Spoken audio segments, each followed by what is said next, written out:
it's Jason Cunningham, and welcome back to Save My Business, the podcast that aims to help small and medium-sized businesses get through the proverbial shitstorm and out the other side. And today, I've got to tell you, I'm pretty pumped. I've got a very good friend of mine, a great mentor of mine, a client of ours, and just a dead set good bloke. And his name is Cameron Schwab. Schwabby, welcome aboard. Good to see you, Jace. You're going well. You're looking very svelte, as I said. It looks like the Donna Aston work has hit the mark. So well done on all that.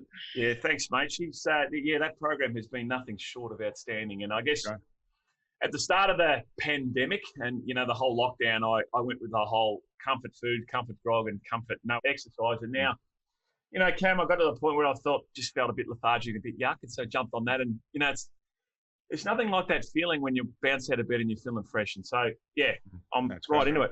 No, good stuff. No, well done. And, like anything, it's we say to people, you don't rise to the level of your ambition, you fall to the level of your systems. And the one thing about Donna is she's created a system for you, and it's obviously working, which is great, and you're stuck with it. And so I think that's one of the things which has come out of the pandemic a little bit, is that people had good systems coming in, have had to change them, and it hasn't necessarily worked. People who didn't have a system have it's been an opportunity to create it, and that's obviously worked for you, which is terrific. Absolutely. Now, Swabby, it's enough about me. Obviously, we'll keep coming back to me throughout the podcast. Every 3 minutes. Yeah. Hey, Cam, I wanted to share with our audience just a little bit about you, and I know you're quite a humble person, so I won't get into too much, but I guess there's a few reasons why I asked you to join us. I mean, a lot of the listeners will be thinking, why the hell has Jason got a retired or ex-CEO? An old crusty CEO. On the podcast. But there's a lot of things I want to talk to you about today if we can, pal, and we've only got 45, 50 minutes. But your start in life, in your professional career, I believe you were the youngest ever CEO, began life at the Richmond Footy Club at the age of 23 or 24. 24. Worked at 3 different clubs, Richmond, the Demons, and Fremantle Dockers. Mm-hmm. And had some ups and downs and, had some challenges along the way. I just wanted for you, if you can share a bit of that story and tell me what it was like walking into a position at the age of 24. And look, a lot of us blokes have got in the back of our mind or sitting on our shoulders, I've got to live up to my father's expectations, right? And your old man was, and your family was, the AFL. Tell me what that felt like at the age of 24 to step into those shoes, having been a kid and seeing your father have conversations with Kevin Sheedy, Royce Hart, Francis Burke, Tommy Hafey, these sorts of things. Tell me what that felt like as a kid. I was very privileged, really. I actually grew up thinking that somehow my life was more colourful and more meaningful than most other people's. It was just so unique. And I think probably because, like yourself, you go through various phases of reflection and probably had more time to do that in more recent years. And even coming, say, into the Richmond CEO role I was in the same office that I used to spend my school holidays in as a kid, basically. And I remember sitting behind the old veneer desk and thinking, gee, this desk could tell some stories, And I would literally sit on the other side of the desk as a young fellow. And as you know, I'm into art as well. So I'd sit on the other side of my dad's desk as he was going about whatever business he was going about, drawing pictures and just hoping that a Royce Hart or Kevin Sheedy or someone would walk past. That was really it. But probably the insight that I was given, which was probably the first time I thought that maybe the game I had some feeling for the game itself, was that each Sunday morning, Tom Hafey would catch up with my dad. They'd either come around to our house. We grew up just it was an outer suburb at that stage in Mount Waverley, and Tom would come around, or Dad would go over to Tom's house, or they'd meet at the Punt Road Oval, and I'd generally tag along, and I might have been 8, 9 or 10, and there's no replays in those days, so they'd sit there and review the game. They'd recall the game to each other, and I'd be sitting there and thinking, I remember that bit, and often they'd be talking about the players who were my heroes, because that's what when you're a kid, they are your heroes, but they're your superheroes in many ways. And often think I fell in love with the Richmond Football Club before I fell in love with anything in life, really. And it would be the only thing which went close was probably Batman. It was that type, and really the Royce Hart became Batman in my mind. Yeah. And they'd be talking about what the players weren't doing. The classical things that the people who are into performance would talk about. And they'd be talking about it in the context of, I don't know if Royce Hart's the player he was because of his knees. And so they'd be talking almost about their kryptonite, not their... Yeah. And so having that, and then growing up with that, and then I've got a job as an office boy at the Melbourne Football Club. Because my surname's Schwab, I don't bring much to this in my own right. Probably just an insight into the game, but it was very unproven or uncertain. And the one thing I would say, and you mentioned before about my dad, he never ever had any expectation of me to do that. It was always my expectation of myself, really, and that's had its challenges over the years as well. But then I go to work at Melbourne, and my first boss is Ron Barassi. So I go from Tom Hafey to Ron Barassi. Yeah, wow. And I'm 19 years of age. And I get my break with Ron because I offer to edit out his tapes for him, because he used to go into these team meetings and just fast forward and rewind through the tapes. And I used to do the mixtapes. You cut a mixtape for your girlfriend or something like that. And so I thought, well, there is a capability piece that I can actually use here. I've got a skill set. I've got a skill set. Yeah, all of a sudden my skill set was of advantage. And so I was still living at home at the time, and I'd take home his video on a foolscap piece of paper, and I'd spend the Monday night editing out the tape for him to then show the players the next day. And what that would do is actually put me in conversation with Ron Barassi. So I've gone from this conversation with Tom, then in conversation with Ron, and then recruiting changed a little bit, and all of a sudden I find myself doing recruiting. And so it was just, and so they weren't just, and the great thing about both of those guys is that they, even though I was a young person, they honoured me. They embraced the teaching and the coaching of me. And it might have been because of Dad, but right from the outset, I felt that I was being given an insight. And we might have been called coaches, but they were teachers. And so they took it upon themselves to teach me. And so that was just a wonderful position of privilege to have. At the start, when you said I felt like I had a privileged childhood, yeah, and I've known you for, I don't know, a dozen years or more, and I've heard you tell this yarn or similar yarns, obviously previously. It just really hit home about, you were privileged. Ron Barassi, Tom Hafey, these are not just everyday people that have been in the game. These are iconic people that you've managed to spend your time with. So you jump from being an office boy, and I'm not sure what that is. It literally was picking up the mail. You'd go and pick up the mail. The days where you get the mail and you'd have to distribute it around to everyone. It was that type of work.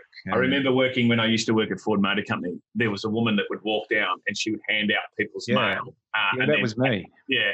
And then at 10:30 she would have the morning tea and she'd bring it. I didn't do the tea, but I did get a lot of Ron Barassi's cups of coffee for him, and if we went out at night, a lot of his Bacardi and Cokes as well. So it was but even to see them socially was really a big thing.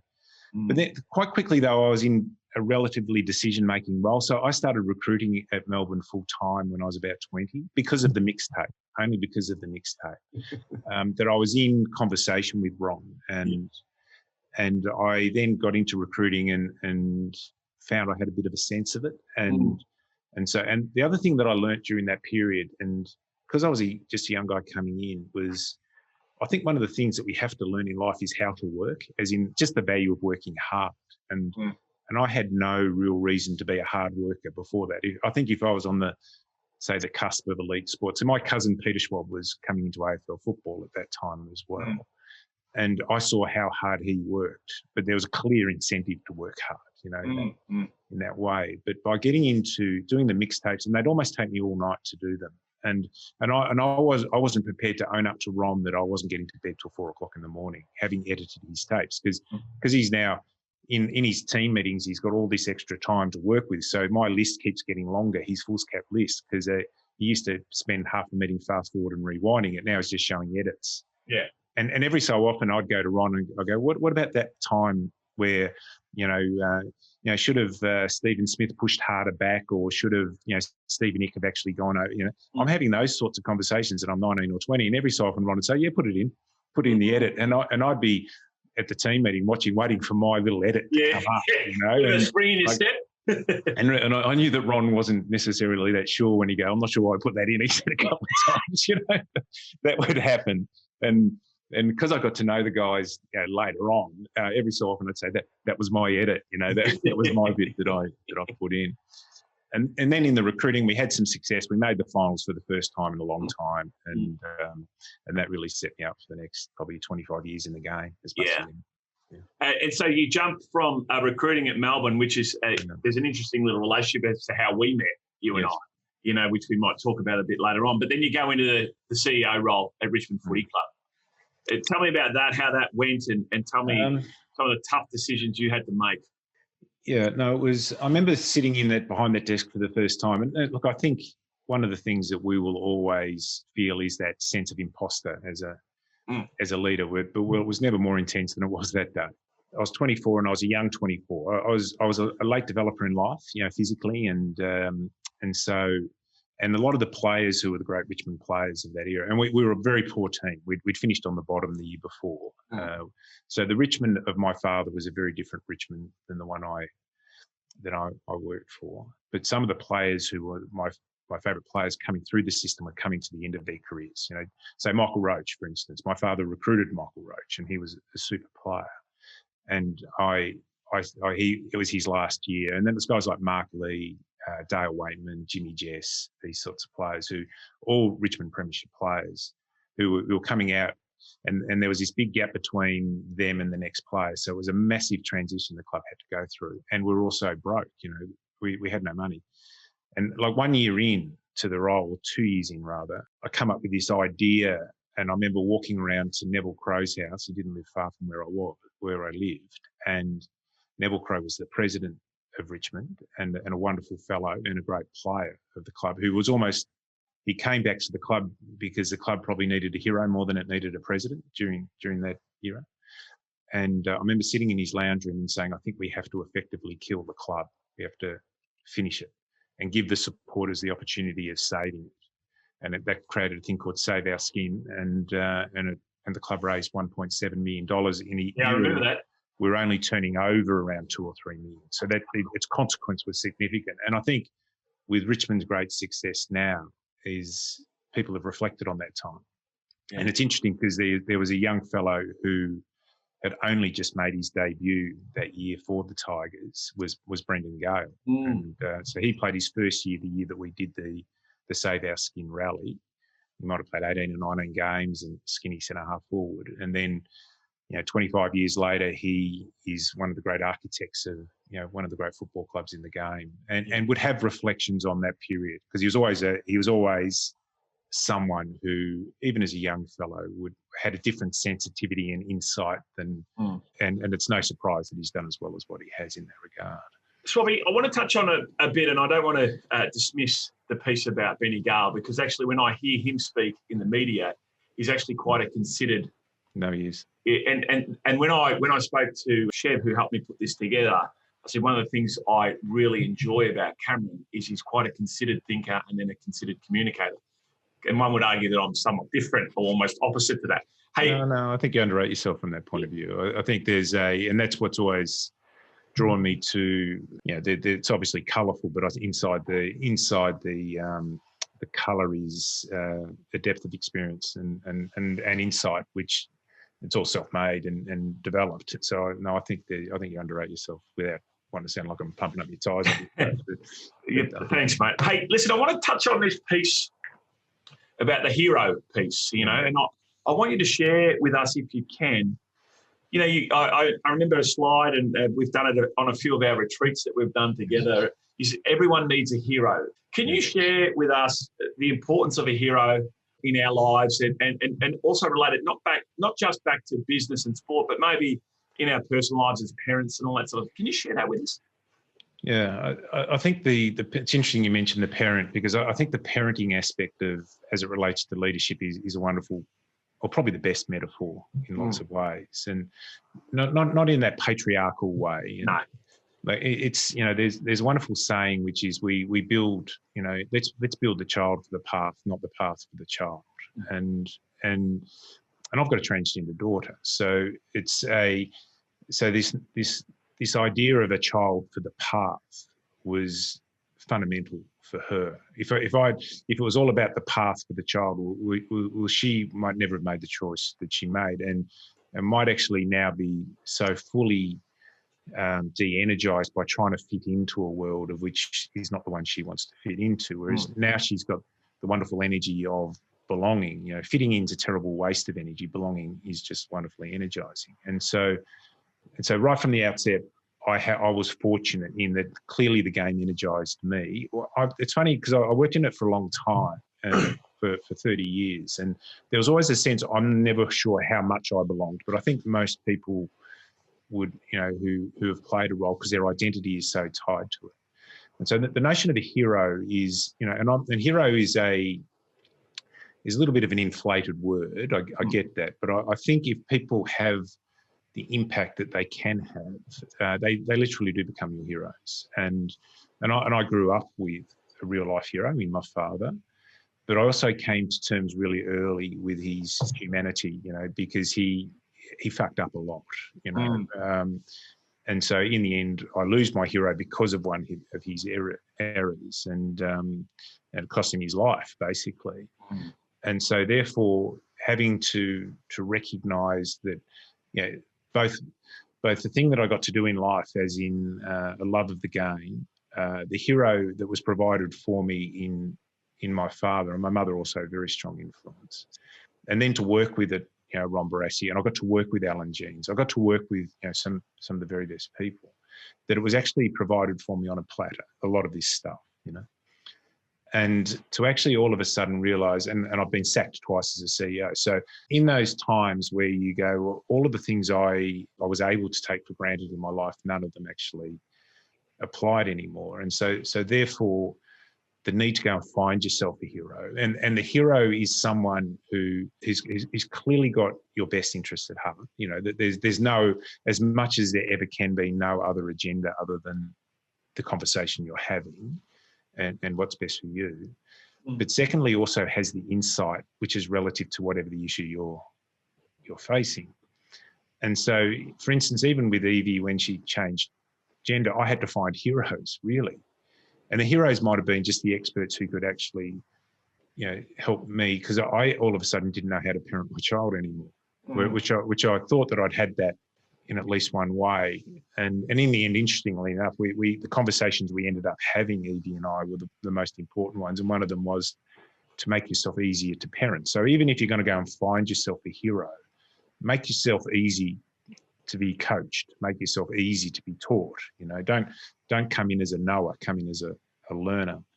So I think that constant search for people in your life who can give you the benefit of their wisdom, but also sort of the integrity to honour you in that moment, because generally if you're seeking someone's support at pretty particularly crucial times of their life, the stakes are relatively high.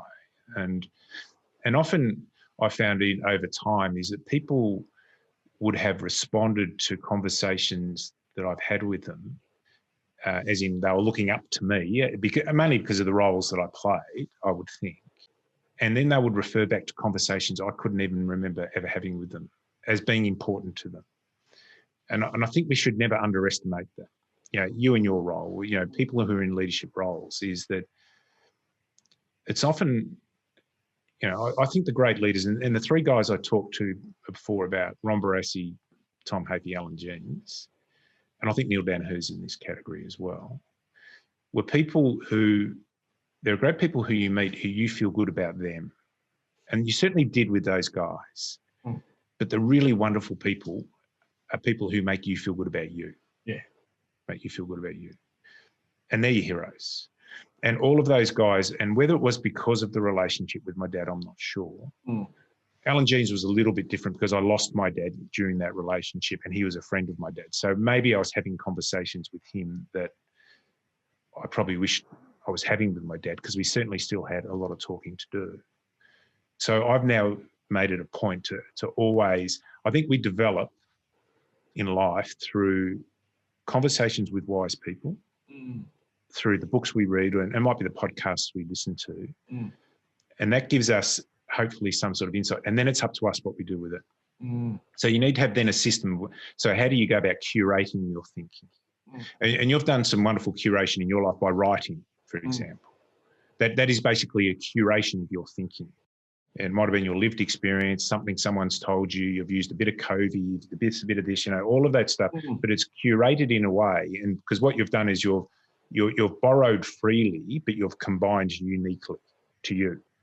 It's because it's a combination. So there's a bit of Alan Schwab in me, there's a bit of Ron Barassi in me, there's a bit of Neil Danaher in me, the people who I've got to work really closely with, Neil Craig in me. Because why? Because I've borrowed their stuff, but hopefully I've combined it with my own take in a way which is then unique to who I am. So the long-winded answer is you've got to find yourself someone who tick both those boxes, the insight that you need and the integrity that you seek from what you share.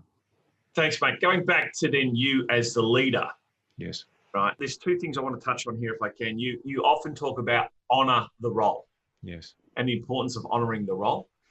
And I really do want to get down to that piece around, is it the culture by design or a culture by default that you create within your organisation? And particularly in times of adversity. Can you, now, that's a very long-winded question, but there's three aspects to it. Can you talk to us about the importance of honouring the role? Well, there's a whole lot of people who've aligned their lives to you, what you give of yourself as a leader. And so everyone talks about this notion of authenticity in leadership. And I want to be an authentic leader. Well, authenticity is an outcome. And I think of culture as an outcome as well. So authenticity is an outcome. You can't have authenticity without vulnerability, and you can't have vulnerability without courage. So even in times where, and you've had an involvement with the media, there are times where people will want to talk about the things you got right and wrong. And sport's very much a heroes and villains game. But we know that the reality of life is that it sits a bit more on a knife's edge. It's much more subtle than that. But we do end up with a winner and we do end up with a loser. So therefore, when I talk about honouring the role, I go, are you prepared to be an expression of who you are when it comes to leadership, which will require by definition for you to have, show vulnerability. You can't walk in as the person with the answers every time. You can't, you are going to have really bad days. And almost the three sort of strategic advantages of vulnerability is firstly, it's creating an invitation for other people in the organisation to step in and help as well. So if you're creating a space by saying, I don't have the answer here, or I'm uncertain about this. And then the second one is that stuff happens in our life of which we've got no control over, and it's going to affect you. As I've said to you, when I went to your mum's funeral, I got funeral envy, mate. It was just such a beautiful thing hearing kids talking about that. But I know what a difficult time that actually was for you. But you had no control over it. The only control you had was how you responded, and that was what the beautiful thing that we saw that day. And the third one, and probably the most important part of any form of sort of vulnerability as it relates to authenticity, is that it's actually a lot easier. You just can be a representation of who you are. So therefore, if you're doing those things, you're somehow honouring it. And you always have little boundaries around it. Like, you don't want to come in and say, look, I have no idea what I'm doing here. Like, there's an expectation that you have an idea what you're doing, because everyone else loses confidence. But to actually come in and say, look, this is a really complex issue we're dealing with here. And so what's happened with COVID is that I am sure you have seen people rise as part of this process within the practice. You've seen aspects of their character. In some cases, it might have been exposed, but aspects of their character which would have been just so powerful for you. And so honouring the role is not just the aspiration to have the role; it's the aspirations to make a difference. And when you're talking to your group, often a nice little insight for yourself is to say, not what are people hearing here, but what would they be feeling and thinking at this time? Because if you're because our role is still to push standards. Our role is to still move it in a certain direction. Hopefully people understand what that direction is. You've got the right people in the room, all those types of things. So every so often you are going to be pushing people outside of a level of comfort they have. But that's our role as leaders, is to have enough insight into those people to know that they're actually perhaps capable of a standard that they don't even know they've got in them at this point. But you see it because you've got the benefit of your experience, and you become the teacher during those times. So that's what I mean by honouring it. And we've all had been in workplaces which have been just ordinary, basically because somehow someone's ego's kicked in just too much. And don't worry, I fell for that big time, you know. I fell for that big time. And so my reflections are more that the days, I think of calm, brave, humble, you know, and I think of those things I stuffed up often, you know. And so even coming back to your culture question, I think they really come back almost to those three things. And you say, okay, as a leader, are you then modeling the expectations? Because culture is ultimately the product of behaviours, really. So that's why sport doesn't talk about culture as much as I find business does. Yeah. Sport talks about behaviours all the time. And how do we then influence the behaviours of these people to create a culture which is unique to us? So if you and I start a business tomorrow, the culture will be you and I. Yeah. And then we bring other people in, and then it becomes some weird formula as relates to those. And you've actually, the great organisations create cultures which are unique to who's in the room. They don't try and cherry pick one from another. They'll learn by observation, no doubt, but you can't. We can learn from the sort of the Richmond humility at this stage, and Richmond's humility was learning from the All Blacks' humility, and there's reasons for that, but it very much builds on the lived experience and the shared experience, and particularly their president, their CEO, their coach, and probably 10 or 11 of the key players who have been there for most of that development journey.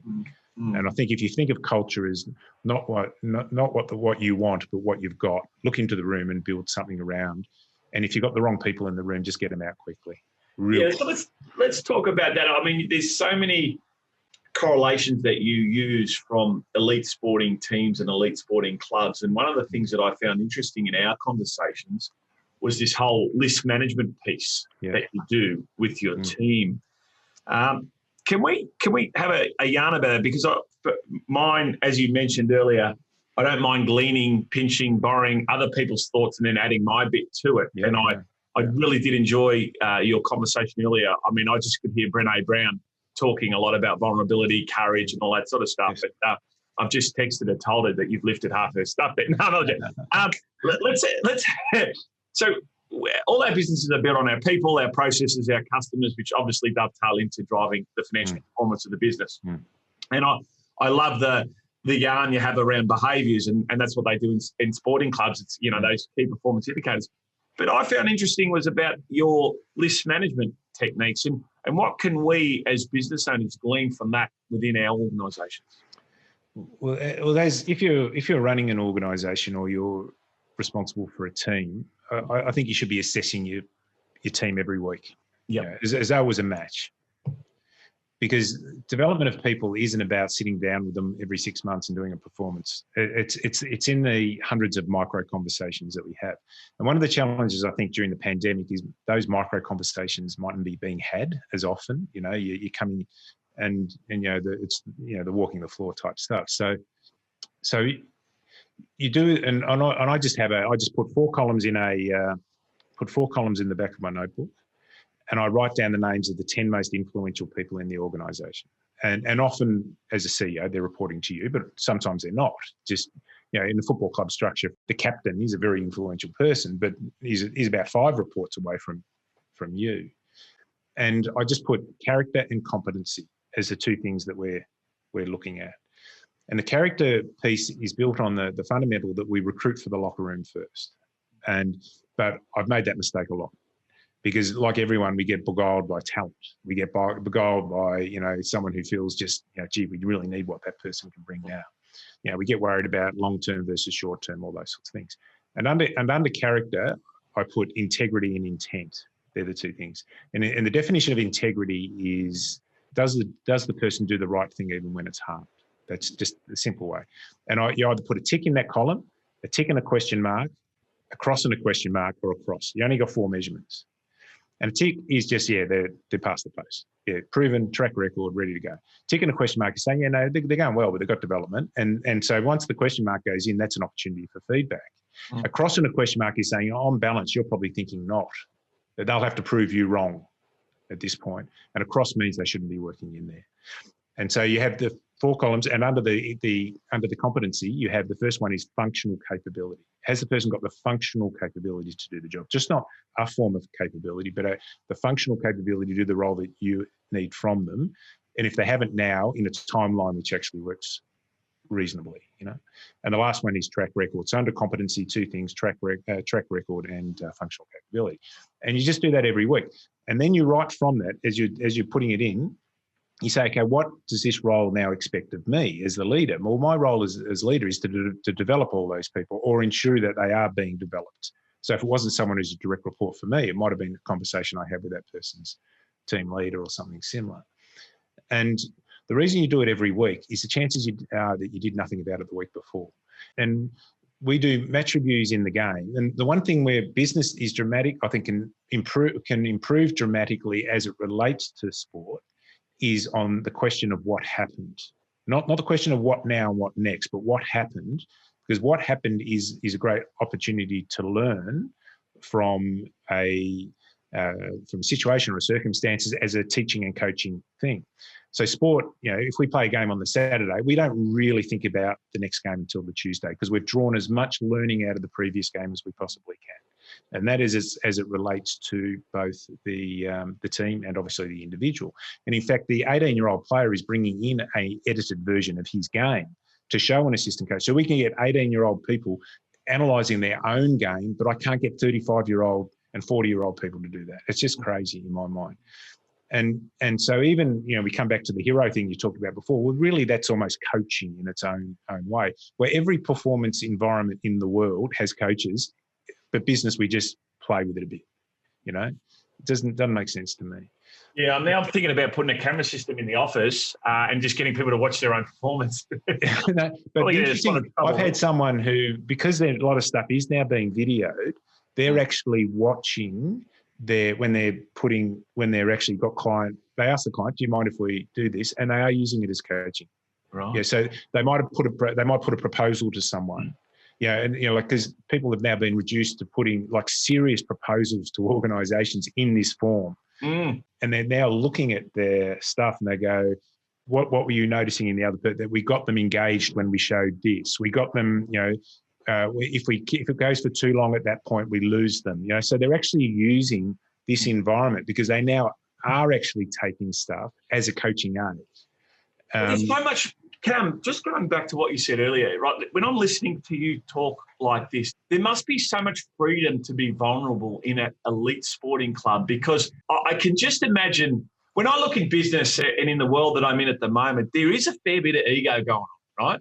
And I just think to myself, the story you told me, 18, 19, 25-year-old young person going to their line coach and saying, yeah, I watched this video last night after the game.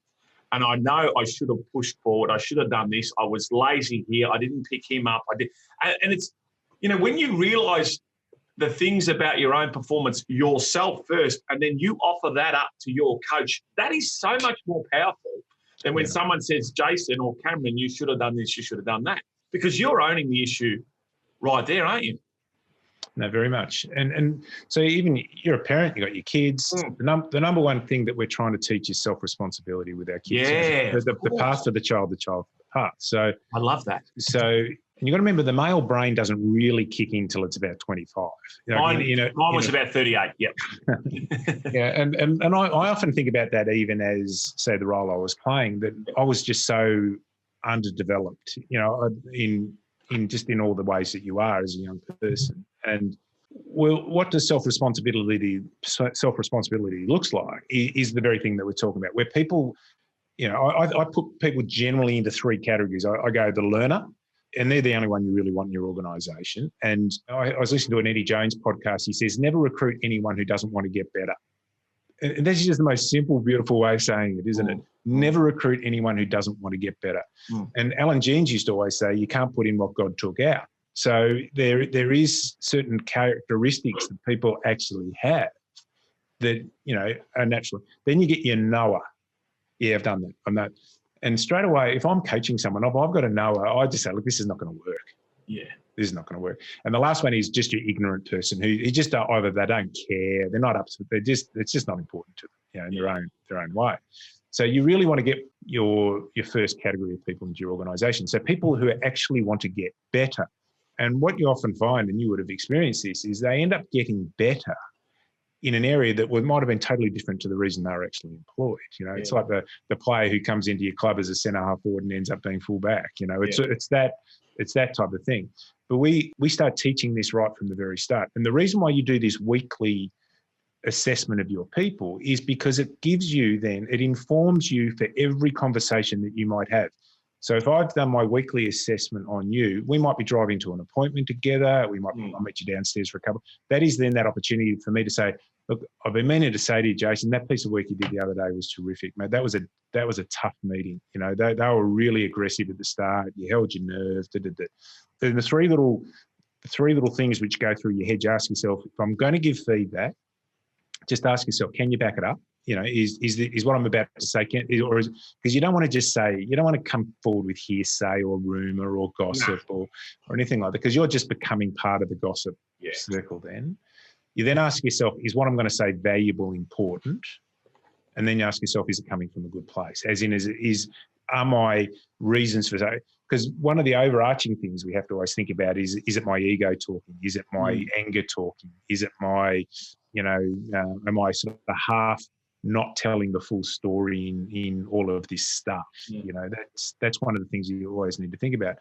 But you need to inform these conversations. So the conversations that coaches have at AFL level, they're highly informed conversations. Of course It doesn't mean you still don't have the good on your mate, how you going, how's your mum and dad and all that.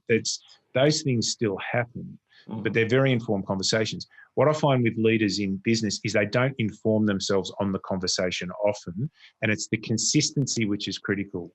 So I can't think of anything in life where you have to where you're trying to get good at it, which doesn't require you to be consistently working at it.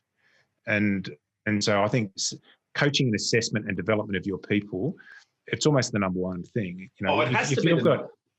I can hear when you spoke, and we've had this conversation around list assessment and the piece around monitoring the performance of your team members or the 10 influential team members every week. And when you were talking about it before, I could almost hear how I used to think was, I used to say, Cam, how the hell have I got time to do that every week, right? And now when I listen to it this time, I laugh at myself saying, this is the number one thing I have to do. Takes you 10 minutes. 10 minutes, yeah. And that second piece that you just shared with us around, can I back it up? Yeah. Right? Is it coming from a good place? And is it going to be valuable? Is it something of value to that team member? I just think that's gold. That's key. And the next piece is around, let's make it happen consistently. Yeah. Because when it's not consistent, then it just falls away, right? And then the person doesn't really know what the hell's going on. Is he going to talk to me this week or not, and all that sort of stuff. Yes. The other big problem. Just on that though, you're also making yourself available for that same feedback. Yeah. Because no one tells the CEO their baby's ugly. So you just got to have a situation where people can come to you and say, look, I'm going to give you this feedback, but by the way, I'm looking for it. It's very hard to get honest information from your people. So you make yourself available to it, but you do it. So all I wanted to do is pass the same test. But if you're going to actually give me feedback, please make sure you can back it up, because there's going to be a lot of bullshit spoken. We understand that, particularly in a noisy environment that an AFL club is. And so there's going to be views and opinions of me from people who have never met me in my life. And that's the feedback I'm not looking for. Yeah. If you think that I was distracted during a meeting, if you think that I just was a bit abrupt with someone, tell me, please. Because I wouldn't have done it if I didn't think it was the right thing to do. And now you're coming back to me. And it's interesting because I had someone actually sit in on one of my talks who was an ex-TED convener. And not for any other reason other than feedback. And he was more nervous giving me the feedback than I was getting it. And I'm just thinking, because I come from a world of feedback, I think this is just a wonderful opportunity. And what he said, oh, can I just email it to you? No, let's have a chat, And because he was that nervous, I'm talking about Blake's in his 50s. Like, he shouldn't be nervous. Yeah. And the stuff he gave me was just gold. Like, it was just gold. And it was to the point where, when you wake up in the morning and you just almost have to be inspired to go and fix the problem that he actually talked to you. Yeah, he told you yesterday, Yeah. And I'm thinking, because in our world, often you don't get that. And as a CEO in AFL club, I didn't get nearly enough. I didn't want for advice, but I didn't get very good feedback, you know, and so you had to try and create that for yourself. Hey, just another thing. What I love is when people own their own performance, and parenting is one of the more challenging jobs that we ever have. No one really teaches us how to do it. We learn from our parents what to do and what not to do, or that's what we think anyway, because that's how it shaped us, rightly or wrongly. And I know that, during the time where the families are spending more and more and more time at home together for various different reasons. Our young son, Tommy, is 13, and the whole kids on PlayStations and iPads, and, there's all this talk about limiting screen time and all that sort of stuff. And I heard a little gem from someone and said, just ask him how much time he should be spending.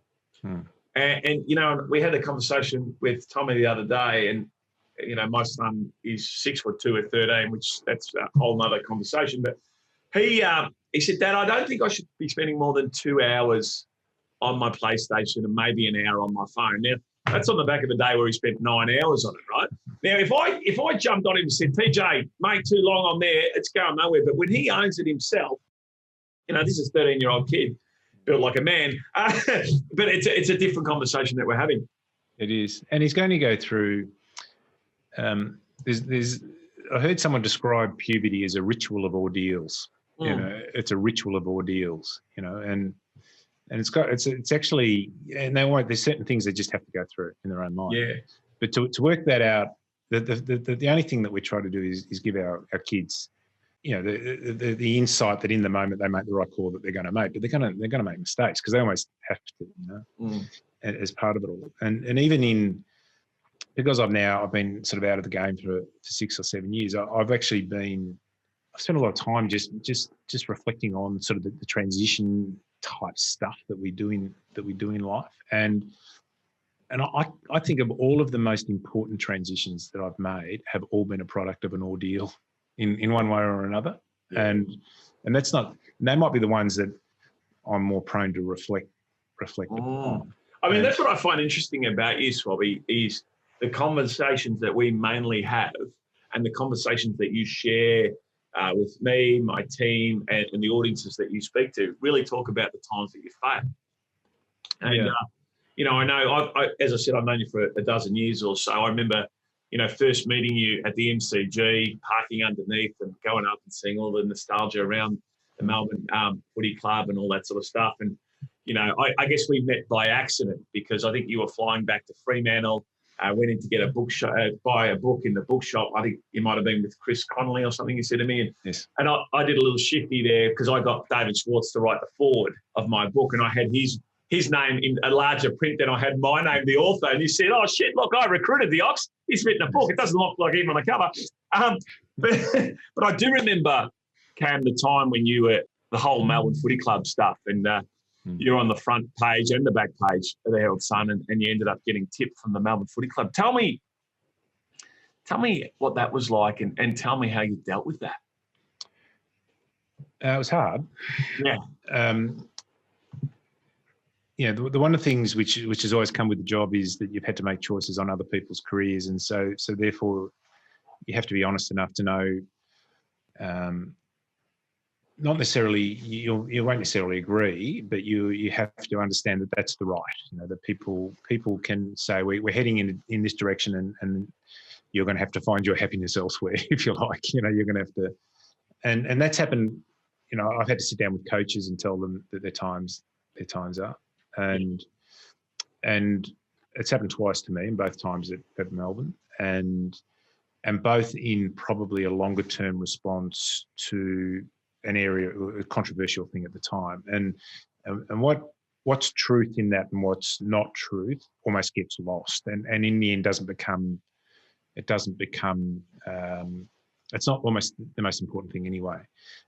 In the end, the boards make a choice that, and I felt that certainly at Melbourne the second time, that the club needs to be able to move on, and it will struggle to move on with me here, not because of anything to do with my capability, but because of the perception and the layering and all the things which went with it. And it was during a really complex period.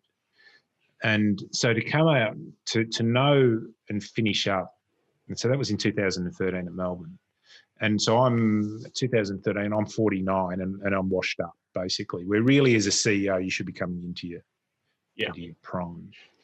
And I'd done what a lot of men have done, and I managed to align all aspects of my identity, self-esteem, self-belief, or whatever to what I do in life. So it was a pretty empty vessel when I left. But I had the benefit of being sacked once before, and from that perspective, just knowing the damage I did to myself.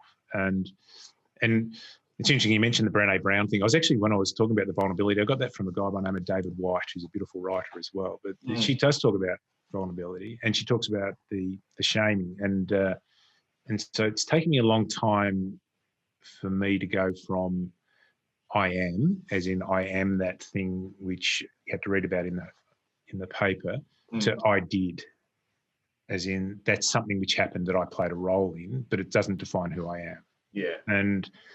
And given the nature and the learning from ordeal, it's been a gift. And as you know, I talk openly about mental health. I got diagnosed with depression when I was in my early 30s. And I remember walking away from that thinking, how do I make sure that no one ever finds out about this? Yeah. And I managed to keep it secret for 20 years. And I would go into it because I had the same psychiatrist, and I still see the same guy to this day.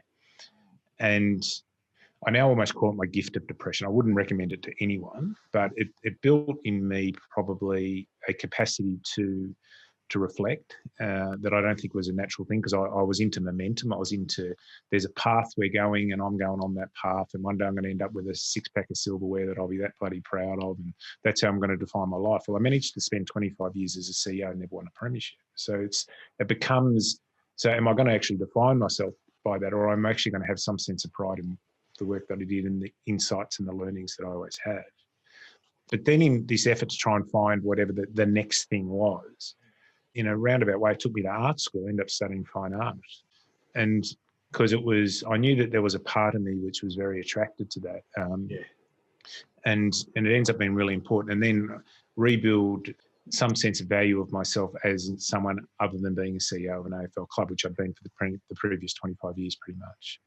And then from that, I got my mojo back a little bit. And because the one thing which art is about more than anything is about how you go about creating a conversation. And I actually had an art teacher, his name's Raf Ishak, and he was a wonderful fellow. And he came up to me about halfway through my first year at fine art at Victorian College of the Arts, and he said, "You do art like a CEO." It's like the ultimate put down, you know? Yeah. And he said, what you're trying to do is you're trying to create a conversation starting here, but you want to bring it way back down into here.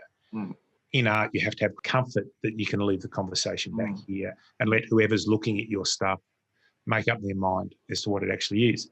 And that's a very intimidating thing to do. And so from that, I thought, well, what I want to do from this point onwards is that I want to be able to say, here is my little piece of the world. It might only be half an inch wide, but it's going to be a mile deep. And I'm going to find people who are interested in that half inch, you know, rather than actually say, I can do that, I can do that. No, I'm just going to go, this is the stuff I really like talking about. I'm only interested in, as you know, if I put presentations together, the very first slide I put up is how serious are you? How serious are you? And then I give you the 7 reasons why this program will fail. You know, the very first thing I do, because I'm only interested in people who've got an appetite to recognise that if you want to be a leader who is a reflection of who you are, it will take some work. I'm not saying that you're going to have to dedicate your life to it, but you're going to have to build rituals and habits and ideas and thinking and put yourself in conversation with good people. These are the things which are going to do that. And you're not doing it for you. You're doing it for the people who are aligning their careers with whatever you give out each day. And that's been the journey of, say, Design CEO for the last 3 years. And each year it just builds on its own piece of learning. And it's in a good space now. It's got to a really good place. And if there's one thing I could say about you, Schwabby, is that you do build things based on your own learnings. That is a true reflection of the person that I know, Cameron Schwab. I also had this amazing image in my head, and I enjoy this. You love it. I love it. But just you going from boardroom, CEO, biggest game in town, on significant brass, to next week sitting at the Victorian College of the Arts next to kids that are smoking dope. And I just find that so cool. I really wish I'd had it been a fly on the wall just for the first week. And how awkward it would have been. No, and there was a bit of that going on. It was the first time I'd ever been to uni, like as in sort of first year uni. I studied an MBA and did that later on. Yeah. But I'd never done first year uni before. I went straight into it. And it's very bloody humbling, to be honest. Yeah, that's right. Because all of a sudden, everything that I'd done, like everything I'd done in my life, I'd basically, in one way or another, and this is in my mind, by the way, I'd put into a box and I'd done everything other than locked it and whacked it up in the attic. Yeah. Like every single part of me. Yeah. And then now I'm creating a new part of me. Well, that's a wonderful thing to be able to do, but it doesn't leave you with much to hang off in its own way. Yeah. And so then going into the business, which I now do, is that every experience I've had, both good and bad, has a value. And so, and you're right, I don't talk about the stuff which went well often. And I'm doing a fair bit of writing at the moment, and I looked at it, and it was all the ordeal questions. So I thought, I'm actually I turned the page and I wrote down, what are the things that I'm most proud of that I achieved in the game? Yeah. And a lot of it related to, came back to relationships, but it was Melbourne making the finals for the first time in 1987. It was Melbourne going from last on the ladder to a prelim in 98 after they almost merged. It was, and then played in a grand final in 2000. Yeah, it was going over. It was going, yeah, they did. But it took someone, because you only lost one game for the whole year. So that sort of stuff where you then, it was going over to Freo and, making the finals for the first time, created a good business model, all that. These are the things. And even, Melbourne, which was a real struggle when I came back, Richmond SOS, coming back to Melbourne, which was a real struggle. We didn't have any success, but we rebuilt the financial model, the profit model of the club, which has actually now seen it through COVID, which it wouldn't have got through COVID. If COVID had happened in 2008 or 9, well, gee, I don't know where Melbourne would have gone. Because they had no asset, where it's now one of the asset-rich clubs and that type of thing. We didn't get the success that we wanted to as a team, and a whole lot of stuff went on, obviously, which we reflected on. Yeah. So to actually just to go, okay, what was, because you learn from the stuff which went well, as well. And I think I have I don't know about you, I think you're a bit the same, but when you actually really worked hard to achieve something, by the time you've actually got there, you're thinking about the next thing. Yeah, that's right. And so every so often I'll be talking to someone who may have worked at Freo, for instance, and they go, that was the best time of my whole life. That was just the greatest thing I was ever involved with. And gee, I just miss it every day of my life. And I'm thinking, well, that's pretty cool. But because we move into the next thing, and that probably was the time. I think Freo in around that time was the time where I felt best about what I was doing. And the weather's pretty nice over there in Perth. Yeah, it was good. It was good. Hey, before we finish up, there's just a couple of things that I just wanted to talk about, and I'm going to put you on the spot, so I hope you're okay. And if you're not okay with it, we can always edit it out, right? See, this is the power of I'll be okay. I just want to touch on that piece around, it's not what I've done or what I did that's going to define me. Yeah.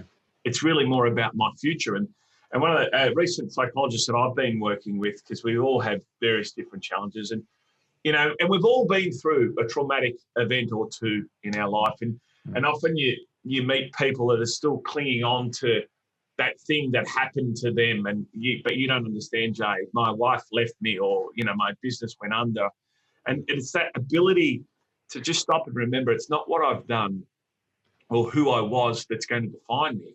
And when Harry put this to me, he said it's your potential and your future. That's what you should focus on defining you. And throughout the various things that have happened to me in my life, I just, when I'm feeling a bit down, a bit sad about certain things or what's happened to me or what I've done that's caused something to happen to me or whatever it is, I just try to focus on the potential, and then that sort of changes my mindset completely. And I wanted to, you've provided us with a lot of fantastic nuggets today, and I'm hoping that we might be able to share. You've got a lot of those little tools that we can use. I'm wondering whether I can put a link on our Facebook page and maybe a link through our EDM that people can, if they like your stuff, they might be able to get access to that tool that you use around assessing your team members and some of those other tools that you've shared with me. Are you okay with it? Yeah, definitely. Yeah, no problem at all. No problem. Before we finish, thank you. So thank you. It's very hard for you to say no. It's that whole NLP.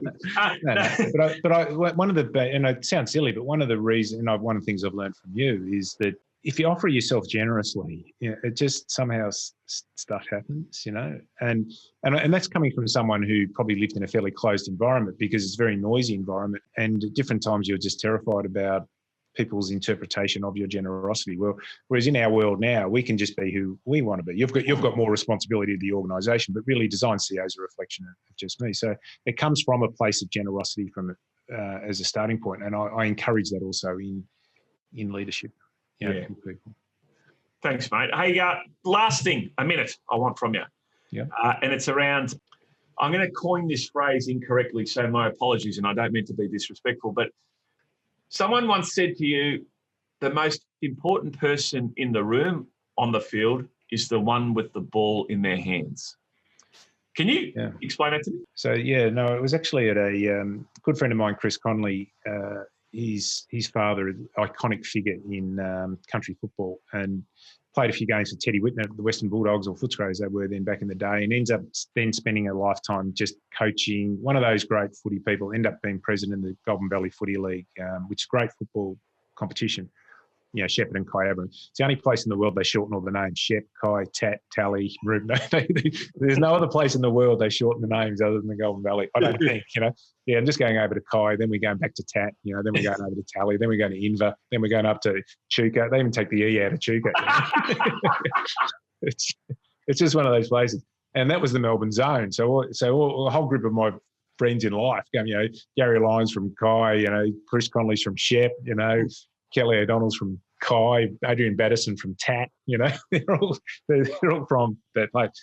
Anyway, so he passed away a few years ago, and Barry Conley, and went up for his service, and it was like a big country funeral, like just one of those big, basically the whole town stopped, and the little funeral booklet, beautiful photo of Baz on the front, and on the back it just had this thing: the most important person in the club is the one with the ball in their hand. And I just thought it might be one of the best things, because what we actually do, we think somehow as the leaders that we're the ones with the ball in our hand. We've rarely got the ball in our hand, So if we're going to hand the ball over to someone, can we at least give it to someone who we've given them the tools to, in fact, deal with whatever the responsibility of having the ball in their hand is? And so in your business, do you put as much capability in front of the clients as you can, rather than thinking actually all the capability sits with us smart buggers in boardrooms? It's just bullshit, So, I can tell you what the worst job on a footy club when you get thrashed is. What do you reckon the worst job is? When you get thrashed? Yeah. I would have thought it'd be the coach. I reckon it's the receptionist. Oh yeah, of course. Well, particularly at Richmond, where they're burning their microwaving their membership. Yeah, and that was Mark Brayshaw he was the CEO then. So you because the coach at least gets to go back to the players. The coach gets it, whereas the receptionist has got no control over what happens on match day. Yeah. And guess what's coming at them? And people, you can't ask people to love you and then not think that it's going to evoke some fairly irrational emotions from time to time. So, and if you're putting someone who's just not equipped for that, that is just so unfair for that person. And so the most important person in the club with the ball in their hand is actually, because really from the coach, once they've done the runner through the media and all that, you're actually under pressure. You're in the seclusion of your own cocoon, and you've got your own people around you, and you've got all that. The receptionists, they're just up front all day. Yeah, and the worst stuff gets thrown. You can't believe how people behave, in those situations. You probably can, but it is the worst of human nature, I reckon, coming out. And so so are you giving people? And it goes back to that talent manager, character competency piece. Have you? And I don't mind stretching people. I've got no problem there, but don't drown them. And that's part of the insight that we need to have. Every so often you've got to play players before they're ready, but that's only on the basis that it's going to help them become something further down the track. And there's a lot of judgment involved in that. And you're going to get it right, you're going to get it wrong. And really, as leaders, if we're dealing with anything other than the sort of 49-51 decision, where we're sort of not doing our job properly, and therefore you need to have a whole lot of 60-40 people around you and give them the ball. Yeah. And give them the ball. And you've got to be prepared to hand it over. Cameron Schwab, mate, that was outstanding. Thank you so much, Swabby. Good friend, very intelligent, wise, considered thinker. But above all else, you're a good, honest bloke, mate. So thanks for having us. Thank you very much, mate. It's been a pleasure. You take care.